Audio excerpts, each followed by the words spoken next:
এখানেও এই যে হাতে লেখা আছে উপরে, অর্থাৎ এই পেপারটাই অবৈধ। তারা এখানে একই ধরনের সাইন করে একই হাতে এটা করেছে, এটার প্রমাণ এটা এখানে দেখা যাচ্ছে। আমরা ফলাফল স্থগিত চেয়েছিলাম, কিন্তু সেটা কোনো প্রকার আমলে না নিয়ে গেজেট প্রকাশ করে দেওয়া হয়েছে। বিভিন্ন জেলাগুলোতে, উপজেলাগুলোতে, বিভিন্ন এলাকায় আমরা মারাত্মক ধরনের আক্রমণের শিকার হচ্ছি।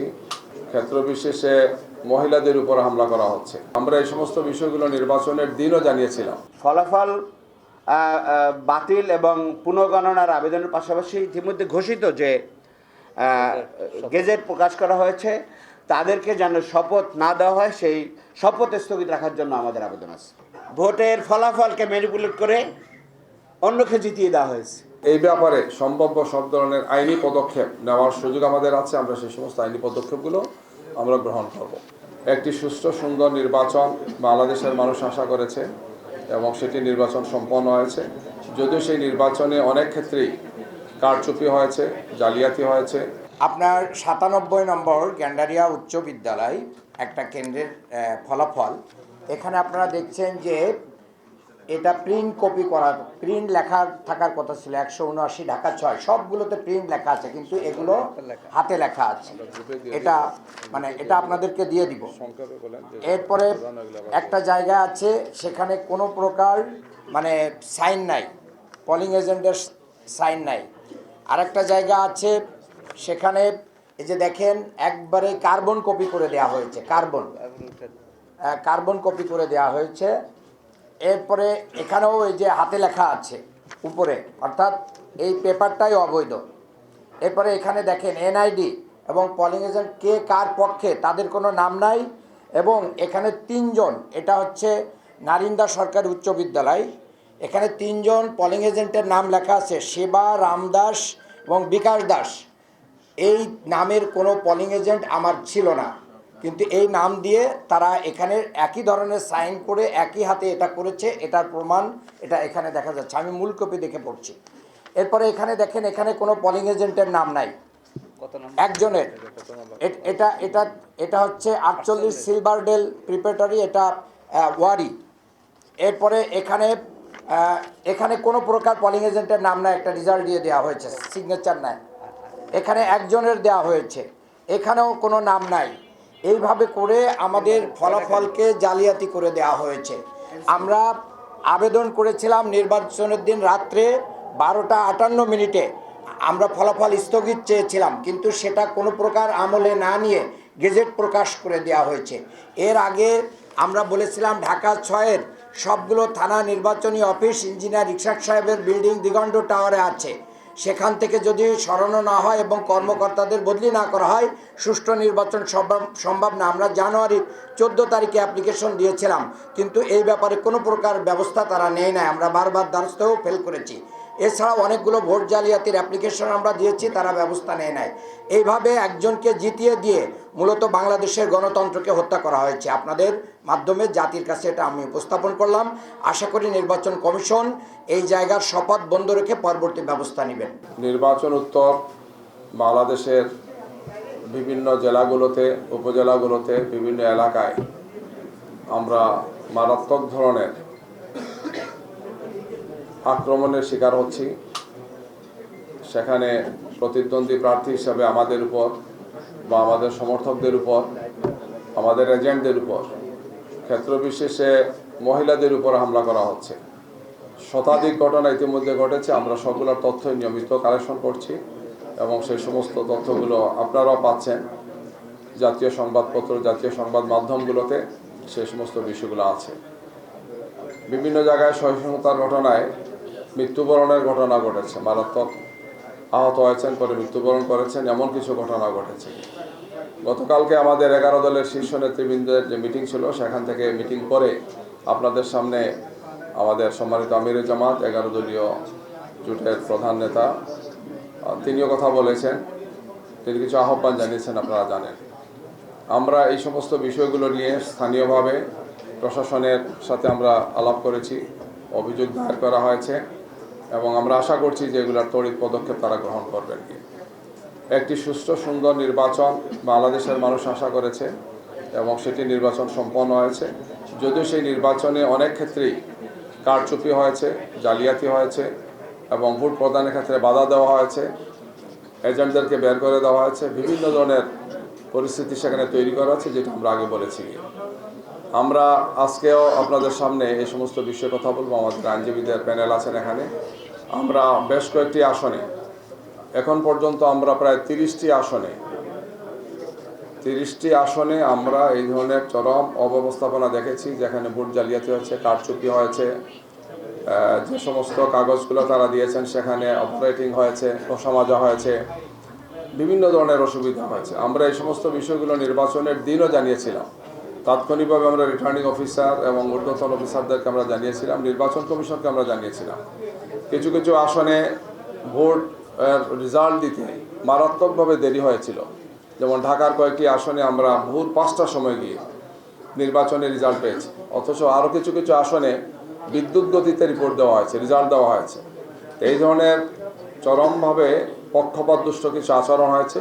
সেই আচরণগুলো আমরা আপনাদের সামনে আজকে তুলে ধরবো এবং যে সমস্ত আসনগুলোতে আমরা এই ধরনের নির্বাচনী অব্যবস্থাপনা দেখতে পেয়েছি, অনিয়ম দেখেছি আমরা, এবং নির্বাচন সংশ্লিষ্ট যে আচরণবিধি সেটা মানা হয় নাই, এই সমস্ত আসনগুলো নিয়ে আমরা স্থানীয়ভাবে রিটার্নিং অফিসার অথবা ঊর্ধ্বতন অফিসার যারা আছেন তাদেরকে আমরা জানিয়েছি।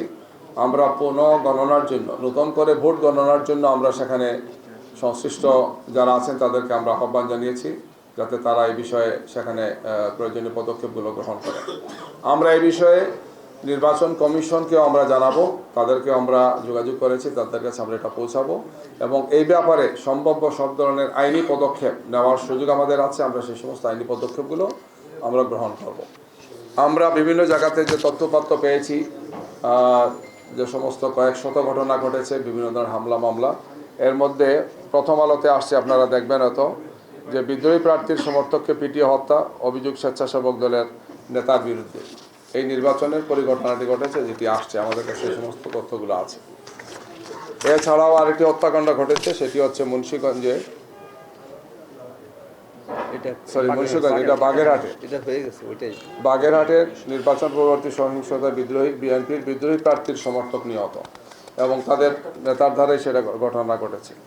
যায় দিনেও এটি আসছে। হালুয়াঘাটের নির্বাচন পরবর্তী সহিংসতায় একজন শিশু এবং কয়েকজন আহত হয়েছেন। এছাড়া এই ধরনের নিহতের ঘটনায় একজন ছেলের সুখে মায়ের মৃত্যু পত্রিকায় আসছে, যে ফেনী জেলার দাগনবিয়া উপজেলায় সিলোনিয়া বাজারে গতকাল যুবদলের সন্ত্রাসীদের হামলায় আহত জামাত কর্মী দুলালের মাছ টুক করে তিনি ইন্তেকাল করেন। এই ধরনের ঘটনা সহ আরও অনেকগুলো আক্রমণের ঘটনা ঘটেছে, আহত করা হয়েছে, মারাত্মকভাবে কুপানো হয়েছে, বাড়িঘরে হামলা হয়েছে, সম্পত্তি জ্বালিয়ে দেওয়া হয়েছে, দোকানপাট লুটপাট করা হয়েছে। এগুলো একের পর এক ঘটনাগুলো ঘটে যাচ্ছে। আমরা আশা করেছিলাম যে ফেসিবাদের সময় যে ধরনের আচরণ হয়েছিল, নতুন এই বাংলাদেশ এই ধরনের কিছু ঘটবে না। তো আমরা দেখতে পাচ্ছি যে একের পর এক নির্বাচন পরবর্তী এই ধরনের ঘটনাগুলো ঘটছে এবং এই ব্যাপারে যারা সর্বাধিক আসন পেয়েছেন তাদের পক্ষ থেকে এই ধরনের কোনো দৃশ্যমান কোনো উন্নতি আমরা দেখতে পাচ্ছি না। তাদের নেতাকর্মীদেরকে এই ব্যাপারে প্রয়োজনীয় সংবরণ করা বা তাদেরকে দায়িত্বশীল হওয়ার জন্য বা এই সমস্ত কাজ থেকে বিরত রাখার জন্যে যে ধরনের পদক্ষেপ নেওয়া উচিত আমরা সেটা দেখতে পাচ্ছি না। কোথায় কি হয়েছে তার ভিত্তিতে আমাদের আইনি পদক্ষেপ নেওয়ার যে প্রক্রিয়া আমরা অবলম্বন করেছি, সেক্ষেত্রে 30টি আসন, যেখানে 5,000 থেকে 10,000 এই ভোটের ব্যবধানে সেখানে নানা রকম অনিয়ম হয়েছে এবং সমস্যা হয়েছে, সেগুলোর প্রাথমিক একটা তালিকা আমরা আপনাদের সামনে নিয়ে এসেছি এবং যেগুলো স্থানীয় রিটার্নিং অফিসার পর্যায়ে আমাদের পক্ষ থেকে তাৎক্ষণিকভাবে অভিযোগ দায়ের করা হয়েছে। অভিযোগের দিয়ে সেখানে পুনঃভোট গণনার জন্য আবেদন করা হয়েছে, কিন্তু ইতিমধ্যেই গেজেটও প্রকাশ করা হয়ে গেছে। তো এখন আমরা এগুলো নির্বাচন কমিশন পর্যায়ে এবং পরবর্তীতে আইনি যে সমস্ত প্রক্রিয়া আছে, সমস্ত প্রক্রিয়ায় আমাদের বক্তব্য রেখে আমরা এইখানে আসনগুলো ভোট বা ফলাফল স্থগিত রেখে এবং পুনঃগণনার মধ্য দিয়ে আমরা নতুনভাবে ফলাফল ঘোষণা করার জন্য আমরা আইনি পদক্ষেপ নেওয়ার জন্য আমরা উদ্যোগ নিয়েছি। এবং আমরা এর মধ্যে আমাদের আবেদনের মধ্যে আরেকটি দিক আছে যে ফলাফল বাতিল এবং পুনর্গণনার আবেদনের পাশাপাশি ইতিমধ্যে ঘোষিত যে গেজেট প্রকাশ করা হয়েছে তাদেরকে যেন শপথ না দেওয়া হয়, সেই শপথ স্থগিত রাখার জন্য আমাদের আবেদন আছে। তো এটা আমরা ইলেকশন কমিশন পর্যায়ে এটা আমরা অভিহিত করব। এখানে যে সমস্ত আসনগুলো আমরা এই প্রাথমিক পর্যায়ে এনেছি এবং ভবিষ্যতে আরও অনেক কিছু আসবে, আপনার সামনে আরও একজন মাননীয় কথা বলবেন। হলো পঞ্চগড় 1 আসন, যেখানে 8,920 ভোটের ব্যবধান আছে, কিন্তু অনেক সমস্যা সেখানে তৈরি করা হয়েছে। ঠাকুরদাই 2 5,310 ভোটের ব্যবধানে তাকে হারিয়ে দেওয়ার এনেছে। দিনাজপুর 3 4,589, দিনাজপুর 5 4,831 ভোটের ব্যবধানে।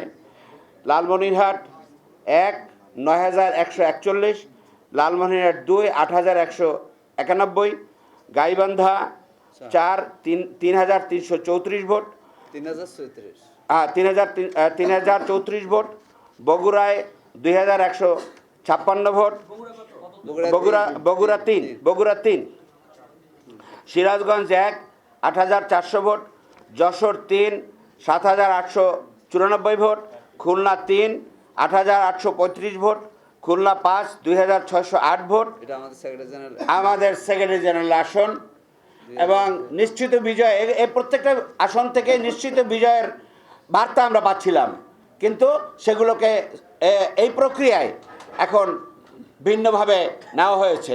আমরা আশা করি পুনর্গণনা হলে এগুলো ফিরে আসবে ইনশাল্লাহ। বরগুনা 1 4,146, বরগুনা 2 6,413, ঝালকাঠি 1 6,890, পিরোজপুর 2 8,288, ময়মনসিংহ 1 6,505, ময়মনসিংহ 1 রিক্সা। আচ্ছা, Mymensingh 4 8,311, Mymensingh 10 8,214, Kishoreganj 3 9,990, Dhaka 7 1,315 vote, 1,315 vote, Dhaka 8 5,239 vote, Dhaka 10 2,988 vote, Dhaka 13 2,320 vote, Dhaka 17 4,399 vote, Dhaka 13 জনাব মামুনুল হক সাহেবের রিক্সা মার্কা, ঢাকা 17 4,399 খালিদ, আমাদের ডক্টর খালিদ হোসেন, গোপালগঞ্জ 2 7,009, ব্রাহ্মণবাড়িয়া 5 1,061, চাঁদপুর 4 5,877, চৌদ্দগ্রাম 17 1,026, কক্সবাজার 4 900, চট্টগ্রাম 14। এইভাবে ভোটের ফলাফলকে ম্যানিপুলেট করে অন্যকে জিতিয়ে দেওয়া হয়েছে। আমরা আপনাদের মাধ্যমে জাতিকে জানাতে চাই যে এখানে পুনর্গণনা করলেই সত্য প্রকাশিত হবে এবং নিশ্চিত বিজয়ী যারা হয়ে যাদেরকে পরাজিত করা হয়েছে তারা বিজয়ী হয়ে আসবেন ইনশাআল্লাহ।